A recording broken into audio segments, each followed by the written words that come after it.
You're another man. My dear. You're another Kel. So, my people. Yesterday now I see your video where you do. You know, sir, they always say the truth. I know if you talk say me and you know they in good order, say me cannot say the truth. I'll say the truth. Me and you not get any problem, and because of the way when you do when you take me a bottle, now they make me they come out for you. And you get one stupid person when you say be a day, you use Yoruba name to open YouTube. Adeola, Abiola something. I know look that video where it's I don't check the name, but something Ade, the surname now I don't remember where so that they say video they not put your name say the video not they get head. That's your mouth. Let person I go hold that your mouth when they talk. The time when they use our obate, they brushed it every day. You not dead there, you die that will be you day for prison. I don't say you be Bini or you the hear Bini. You just go use Yoruba name, take open YouTube, so that they will say you not be Bini. And so all those fake account people they do. So you say if you come talk down, I will come they insult Yoruba. I don't go insult Yoruba. I have reason. Yoruba woman dey for my house. I pay diary for Yoruba woman head. So that Yoruba woman a nice woman to me. Now my daughter said not be say na nice woman. It's my daughter-in-law. Now my daughter. Yeah, the place when I put my daughter, now there I put her because it give me the maximum respect. The respect when it's supposed to give me, now she give me. Then train her well. Because of that, my daughter will be Yoruba, so when marry my son, I don't want to insult Yoruba person. Because that my daughter, they train her well. I don't see person where they train like that. I don't know say they see this now and this girls where we say get good character like that. Because of that one, now I know fit open my mouth make I dey curse Yoruba. That my daughter, his father come from Ekiti, while his mother come from Kogi, from Ikaba. That his mother. They train that pikin well. They train her. Not be pikin when marry the bottle. Not be speaking true. Not be thinking bad. Better person. So you, when I just send you message, now you say you won't come say, hey, we'll be your. See, may I tell you, if you just send you message or you go to collect or code there for in hand, that or code there go punch your belly one day. You hear? And waiting I can't tell you. I not go curse you because you be a gabagebe. I don't know where you come from. But if you try and next time, I'll come take your head to sit down. And so you be. So enjoy. I see that video when you do where you come, they shout, they cry, they shout. The time when I take you yesterday, I don't already prepare to like that make I sleep. I said no, let it be today. May I come talk to you. My people, if you don't know some.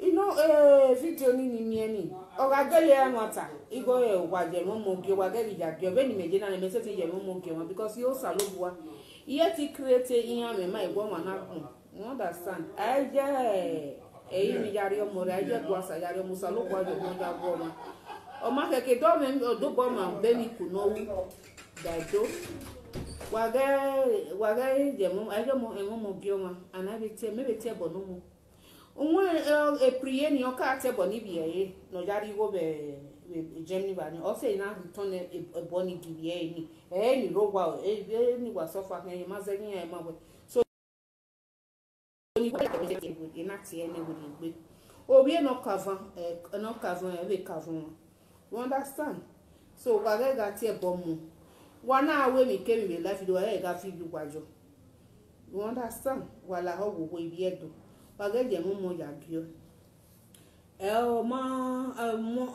one je go sayari omo re come on sa lo bari omo na is a blessing from God. O sa nyamu omo na gbona o nyamu. Wonder so no okay won dan. O sie. So you do when I ga if any cow. Any cow or maybe the fake one or whatever no at you.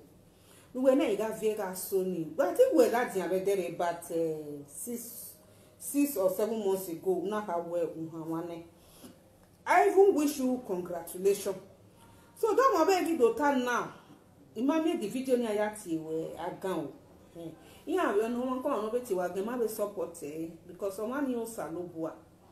Ni temata igwe no kin guyana si ameta itema itami no kin we no kin tana ge ma wo salubua we no de mono ma ama e wo mario bo we do ivio so eriano I make na na ni mo de ama e we ijore ma setting ye kiba ni no ya ide so wa ga igio e mi no gwa wu ni we no no wa gwe direct e ko mo no ro ni wa wari enyu we bon we ga ati eni.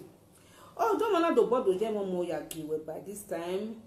Where mabia or doate wagan. Where that's your better than a woman. Oh, no, give a hammer nine. Oh, money, yeah, gun. Gun, yeah. Don't want to bother them again. I got a motor man where Uhamana or wagon salopa moe in your feeling where with Yenny. Menos salopa yafi and Sarah with ye, Sarah who be yakin Sarah, or yafi Abraham. Abraham. You understand? So, of anywhere with ye, Mutamagmo of anywhere with ye. Very soon, he may be expecting me and Bessie go nowhere because around that time, me. Oh, Yaka woman. Yeah, it's true. That kind of male be a place, you know. Upper wafer. Oh, Yaka woman. Maybe your money has that a Kogan, a Konya, that kind 3 months never again, 2 to 3 months never again. So, don't manage the butter beggar when you're not where I gone. Oh, you have to prove it for people who are gone or salobo feel anywhere with your neck.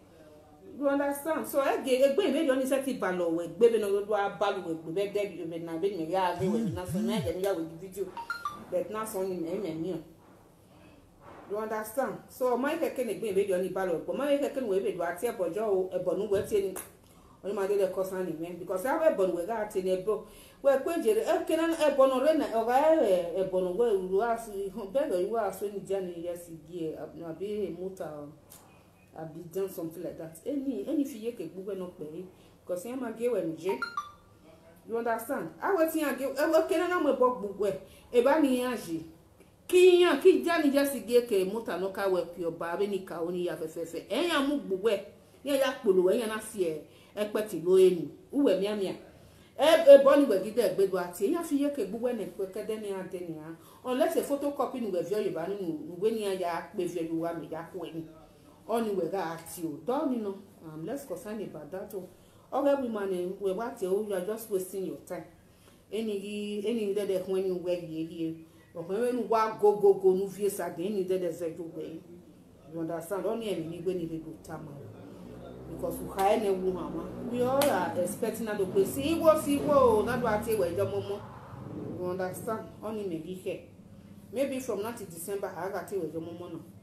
The special grace of God. Don't man be a jebby on one of the bagay, whatever your man. Oh, gag money make your my. No, I will meet direct. I talk to you direct. Okay, when you do as your mama, when you may set you no money, you do your game money. I can't do that. Iyo saloba no remo bioma no saloba be di mo saloba ri eme ima de ka be de gbe iga mi go ya de. You understand? The private jet ni man me go there me man mi go ya de ni a ima zin igbe gbo yo ti bi anu so I me ge be ri oni. You understand? So you know ijore na be mi opa ne no di on we live video later we wo e kuno pinikido jore. Why are Queen of Benin Kingdom? As someone who get 12 fois, Saka make Guebagmon. Who were a Queen of Benin Kingdom? Who were a Queen of Biafra? You understand? Every Queen of Facebook, Queen of Biafra. Benin Kingdom, your Queen were running. What can those say when I been Queen of Benin Kingdom? uwe ye gbegbu we ye gina bengwe mana ewe mi no heke uwe ye gbegbu we gina doa uma ewe mi no heke na you can never be queen of any kingdom when I ga we mi no heke na ya na ki si wo bola kwani ana gi homo tonu gwe gine adowe aku we bakpa you can never be queen of any kingdom set yan wo bari no wo ya ri abe or maybe only with ya gbegbe vie and you can that can't cannot happen. I can remember one time who me no mama no wo me na. You understand? So you can never be. I no really han carry on me na ga do ja mu ja je e go gi man. Just taja o he na ya gbegbe aga na Burkina Faso according to your personal person.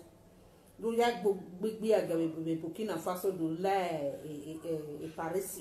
U gbegbegbegbe Paris o ejima pokojo o wi gbodo la lo o wi gbogi la le poko ni ejima pokojo na onu we hen ka wo hen ya we kunyi be bu meni edo mu zomu edo na gwa yibe take your time Ijore, don't say that type of thing again. You understand? When we are telling Manabedo, who so that mama who no gwegon, wa seek attention, no ma ya gwegon, so una wa be that one. You are seeking for attention. I know you are seeking for attention. You understand? So don't seek for if I thought you are seeking for attention, don't ever seek for that type of attention. You understand? So take your time and you will be very honest. You are never a queen and you will never be queen of Edo. Or Benin Kingdom.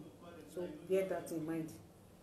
If you come away, you are ya gbewo kan or not you will. Umaka can go with your boss. Just sorry for the time you are going out salobo away. You understand? Emi no ga se to ga se. O salobo aka wa ga wo mo bo e dag mo wa ga mi. O mo ro kuro pa. Yawe age no ge yo no ge o akono fu age e no ge ma won so pa ge ma no bi o ma pe agbon ni ge won we ma de na ahwe o we ma wa agbon ni ma de na ahwe nobody knows tomorrow ye je mo ge mo wa we mi dan ita mo we mi hu na ma mi ave wu be ta ma me agba koko correct egbe. You understand? So everyone no do ge me I believe what am I say you know. Yeah, we say, we so salopo ade baba. So I believe where am I say, you know, ya gio we. When you make me think gio ma, you say your mama ya gio ma. You understand? You say your mother and mama ya gio ma, but you go your mama ya gio we. I can't do that because he said in make can self, he said in je. So in any gio, just forgive them.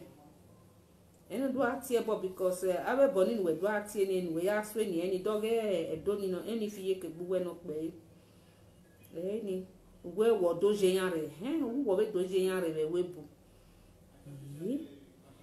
me ye kere me ke hemi tia ni just gi me muta no ka we ko ba we ya 1977 I bi we be gani abi am first stack do 1977 I bi we be gani Agniya here ga say we first stack. If me say we first stack in my weekend 1977 my what in again. We first stack in a people first stack Jan yesterday. Taji yare ni aje ere na mo first stack yo. E muta no no ka we ki obono woro ring road ni. E na ge mi I started na river.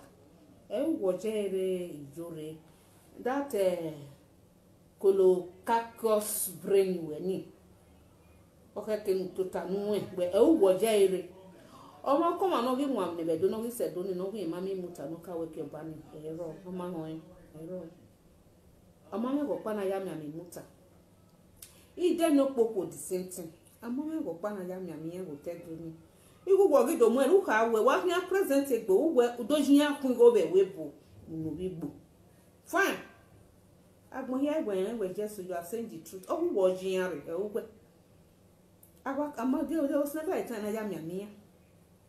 I'm a Kamia here. Very here Christianity no domo Doria. Yaga owe me again. I go in our owe in Vimia, new Boba, we must have Vimia ye awe muta emani lu selu no masati je ke na we muta yo eme ke ni na yo selu park that time imani be inyani ready ya no me ke ni na we be side selu park then inyani be side there maybe from selu market area wo selu market ya sabu gbo o make no be gbo any do awo selu market o make ni am ga fi mi ji to represent yan back him ye by that time to represent oge mutani ni a soton here you understand when gana ni e pass yan di soton na ni di soton no martin na take away yan riwe so mama go pa na ma ya jin are o ijore mo colocar cos brain we ni o fe ke no correct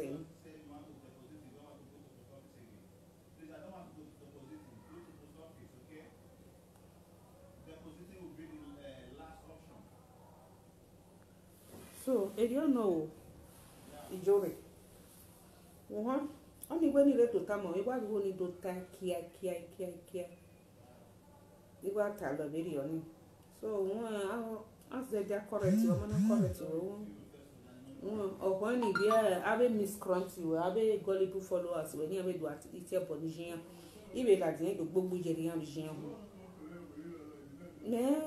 me slacky ma afera fi mesi me mana me na afera na fi me na wa me ige paracetamol me na afera ni go ewu egbo me wa de week me na wa me mo po wa deliberate yan egbo me wa do this wrong you understand me pray na wo bi me yan ku me la wa me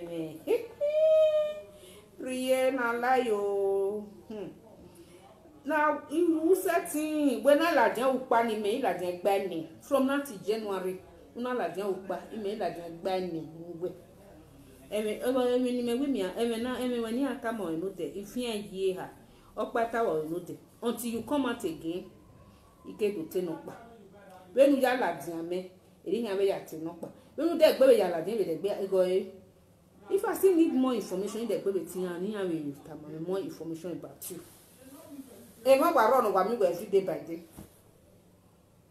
They will still tell me more about you. Here, better my what that for. I don't want to put your matter for this one. Or you don't pana. This is only your. So when you do tell me, you go again. When you are journey, you must sign him. And you give more journey. Waka bogu wagu ema. Wage try being very.